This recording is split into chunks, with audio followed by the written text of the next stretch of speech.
Hello and welcome to another Daily Muppet. Actually have a lot to cover today in the follow-up to the terrible Liverpool thrashing, the second of the season, bringing the overall aggregate score to Liverpool of 9-0 on the year, the worst ever.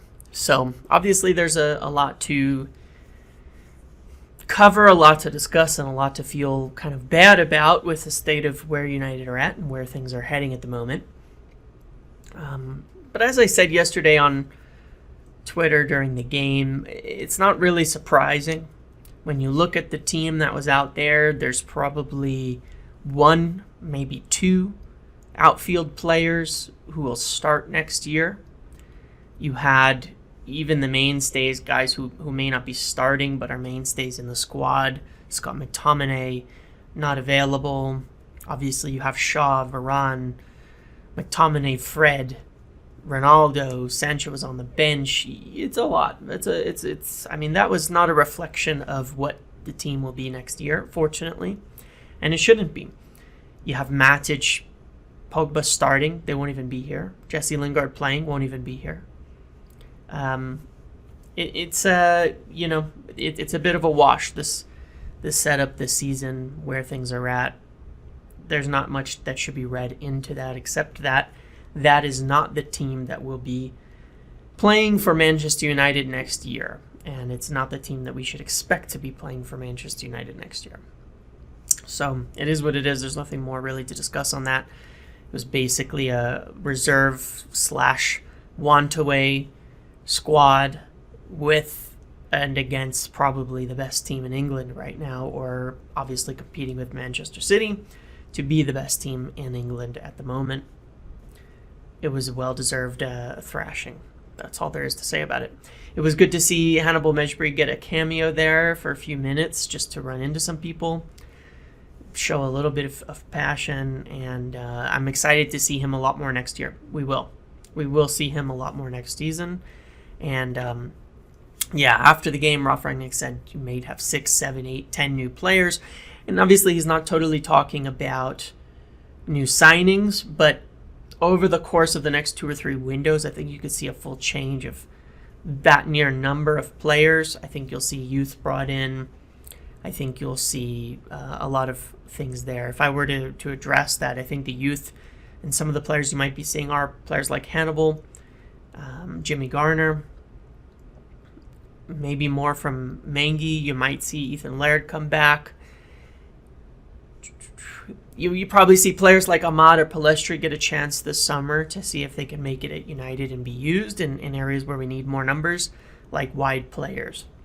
And those are some of the younger players I think you'll see kind of move into the squad to make up a large change in the overall numbers. Again, as I've mentioned before, a big focus this summer will be on the overall clear out of players. Fletcher was down there on the touchline with Rangnick discussing everything. As I've said before, that's his job alongside Ralf Rangnick, is to assess the squad, to look at them and say who should go, who should stay, and there's probably 9 or 10 players. So we'll go into some news here in a moment. There's a few different pieces of news I want to cover. And then I want to discuss some of the issues with recruitment and transfers this year. Number one, was told today that the Ten Hag deal is all agreed. Compensation with Ajax is agreed, potentially for his second Van der Graag as well.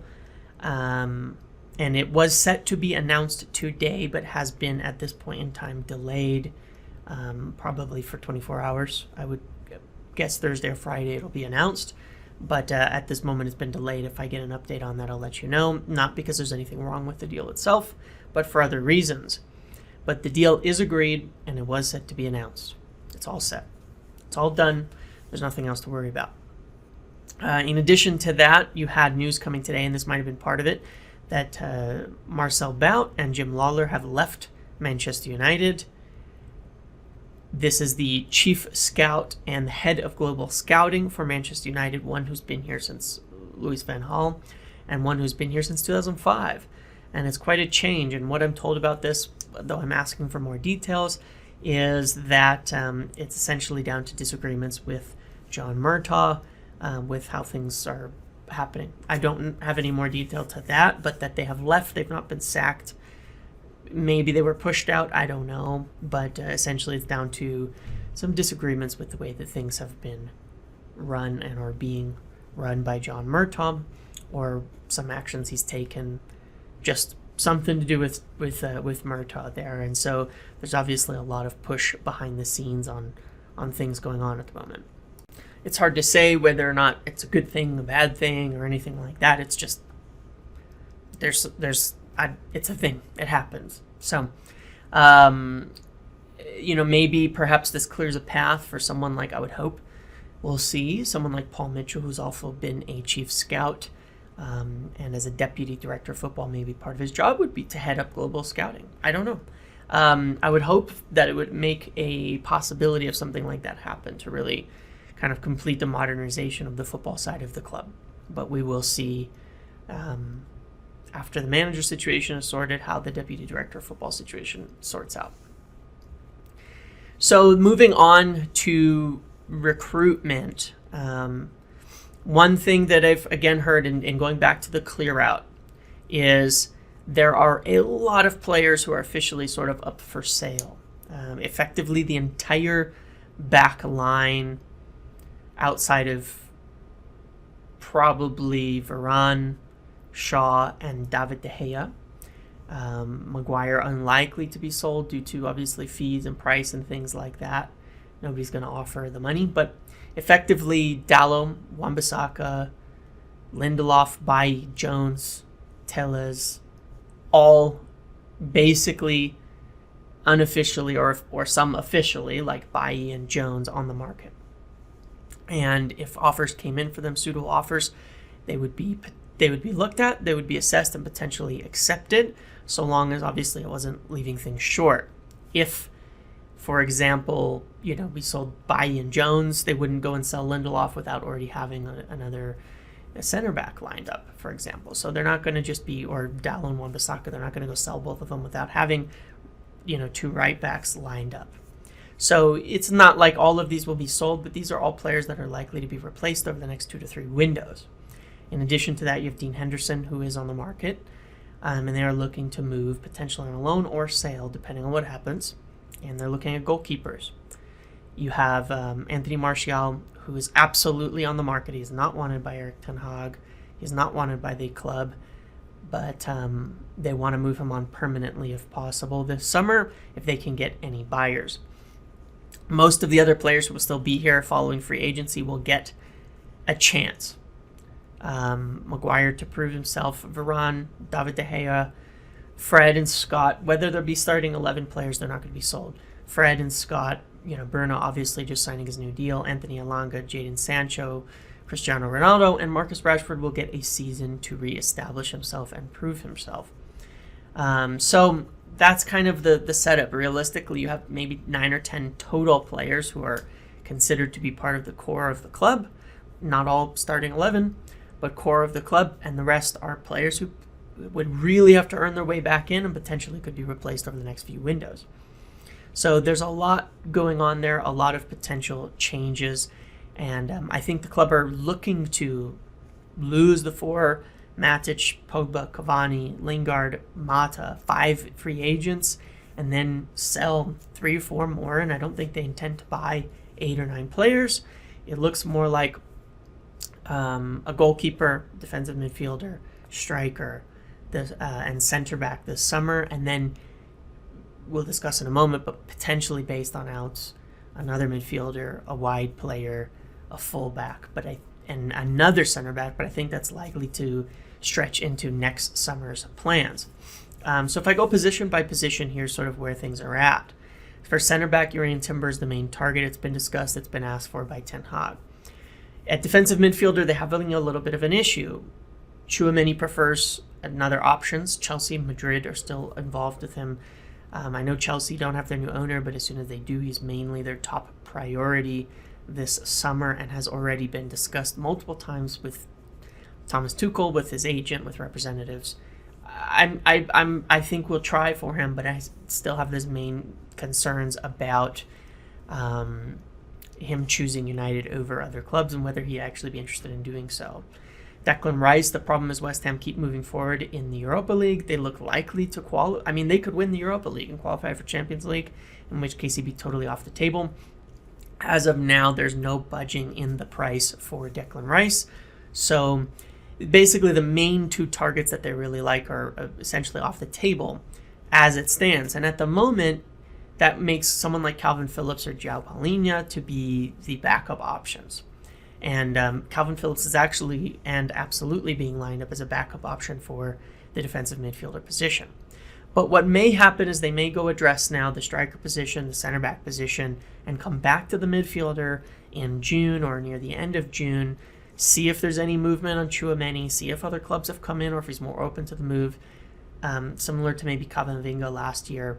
See if anything changes on Declan Rice as the season ends, and see if they can get their top targets before they pull the trigger on a Calvin Phillips. So even though it's a main position of need, it could be addressed afterwards. But I do think Calvin Phillips is the main name being lined up behind those two, and is a deal that could be done. Moving forward to that, Donny van de Beek will get a shot. Obviously, he should and will. A couple of names, Christopher Nkunku, obviously, who's potentially... The problem there is wanted strongly by Bayern, wanted strongly by Chelsea. And again, maybe a position of that not being able to compete with the choices there, and that he doesn't really fit the striker profile. We have Bruno, we have Van de Beek, we even have guys like Sancho and Hannibal, who play as this sort of advanced midfielder slash wide player slash false nine at times. And with just Ronaldo at striker, we're in a position, and this is something I addressed in a previous video, but one of the problems with the squad and why someone like Nkunku on their own is not likely is because you have a problem that Liverpool don't have. When Liverpool make changes and when City make changes, they don't have to change the whole structure of their team. When you have Ronaldo on the pitch, you have to play a certain way. If Ronaldo's off the pitch and you don't have a striker, you have to change entirely how you're playing. If you have Ronaldo and Nkunku as your striker options, you have to play two totally different ways based on who's on the pitch. That's something United have had a problem with for ages. I mean, look at Liverpool. You've got to go to a Matic and Pogba is a totally different team to McFred. Is a totally different team to Fred Pogba. Is a totally different team to Scott and Matic. Like, there's no cohesiveness. And so they want more matching profiles. And so that's why I think you'll see Nkunku could come in, but he's expensive, and it'd be a lot of rotation there, especially if Donny van de Beek is here.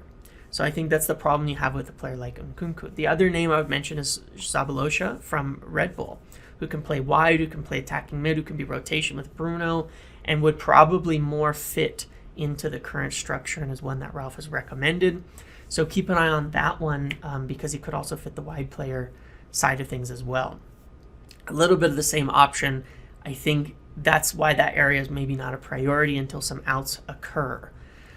So we'll see what happens as players work their way in, as Jimmy Garner works his way in, as Donny van de Beek gets his chances, as maybe some of these young guys like Pellistri, Hannibal, and Ahmad come back in the summer and get their chances before you see a purchase in the area of that attacking mid and wide player. If Jimmy Garner doesn't come in, you could see someone like Haidara or someone like that come in the central midfield area. But moving on up to striker, the main name there is Darwin Nunez. There's been discussions with Mendes, who represents him in the UK. There's been potential, profiles brought back. And a big part, I understand, of why he brought up Mendes to represent him in the UK is to have an in to Manchester. So I think there's a lot there. If we look at the position by position, the center back in Timber, the striker and Nunez are probably the top targets and maybe addressed first before you move on to defensive midfielder based on what happens at the end of the season with Rice and Tchouameni. And then based on what happens with Garner, what happens with Van de Beek, what happens with some of these young players, a decision will be made about, someone like Nkunku or Zabalosha. The other name being Pau Torres is still a name that United like and is one that potentially, should they move on, other center backs could be brought in. And then for the right back position, we'll see what happens there. I don't know that these are areas that are going to be changed. Timber could be covered for the right back. So maybe they could sell one, like Dallo or Wan-Bissaka, and use Timber as a right back. So there's a lot up in the air in some of these positions. So you have to think with the center back now, and with Bailly and Jones likely out almost for sure, and with the striker position needing to be addressed, the defensive midfielder kind of tangent to what happens with Rice and Tchouameni, with Calvin Phillips being lined up, and the rest is really up in the air based on sales, based on performances and evaluations. But I believe that even if they just got Nunez, Timber, and say Calvin Phillips in with 8 or 9 departures, I think that Ten Hag would be happy with that, to be able to use the youth in preseason, evaluate them, and then they could make some transfers towards the end of preseason as needed, or even in January, based on what shows up, what weaknesses are apparent in some of the other fringe players, and if a sale presents itself for, say, someone like Tony Martial. And then a goalkeeper is going to be brought in one way or another, I believe, no matter what. Especially if Dean Henderson is on his way out. So a lot still up in the air there, but I was just trying to give a run through of kind of all the situations and kind of factors that need to be evaluated in the structure for the summer. So I'm sure there will be more to come soon. I'll keep doing updates as soon as I get any new news. And we'll have to go from there moving forward. One of the main things is that they want to very much move the overall structure of the club to not being so bloated and to be a lot more analytical. So we'll see what happens there, and if there are more staff changes over the course of the next few weeks, months, and into summer. So I hope that gives you a lot to digest for now. I'll put things out quickly as they come. Make sure to like, comment, subscribe, turn notifications on, and I'll see you in the next video.